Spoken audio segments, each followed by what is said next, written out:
Παλαιά Διαθήκη, προφήτης Δανιήλ, κεφάλαιο 7. Στη Βαβυλώνα του 555 π.Χ., κατά το πρώτο έτος της βασιλείας του Βαλτάσαρ, βασιλιά των Χαλδαίων, ο προφήτης Δανιήλ είδε ένα όνειρο. Είδε τους ανέμους από τα 4 σημεία του ορίζοντα να χτυπούν τη θάλασσα και από μέσα της να βγαίνουν 4 διαφορετικά θηρία. Το πρώτο ήταν σαν λέαινα με φτερά αετού, το δεύτερο σαν αρκούδα και το τρίτο σαν λεοπάρδαλη που είχε 4 κεφάλια και 4 φτερά.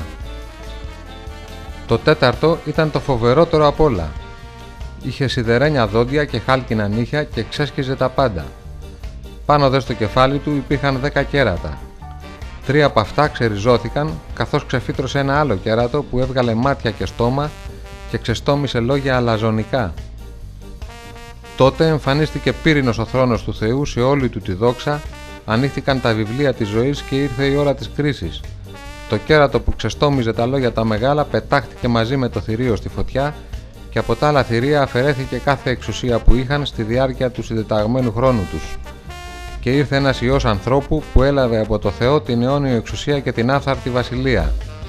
Ο προφήτης Δανιήλ, φοβερά ταραγμένος, ρώτησε έναν από τους αγγέλους που παρευρίσκοντο στο όραμα τι σημαίνουν όλα αυτά.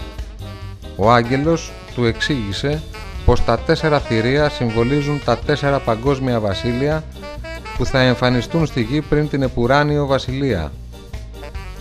Το 4ο θηρίο συμβολίζει το 4ο και τελευταίο επίγειο βασίλειο, το οποίο θα ξεπεράσει σε αγριότητα κάθε προηγούμενο και θα καταστρέψει ολόκληρη τη γη.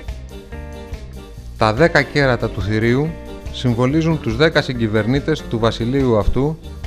Μετά από αυτούς θα εμφανιστεί ένας άλλος ανώτατος κυβερνήτης που θα εκθρονήσει 3 από τους 10 και θα ξεπεράσει σε κακία τους πάντες. Θα ξεστομίσει λόγια εναντίον του Θεού, θα κυνηγήσει τους πιστούς και θα προσπαθήσει να αλλάξει τους νόμους της φύσης και του Θεού.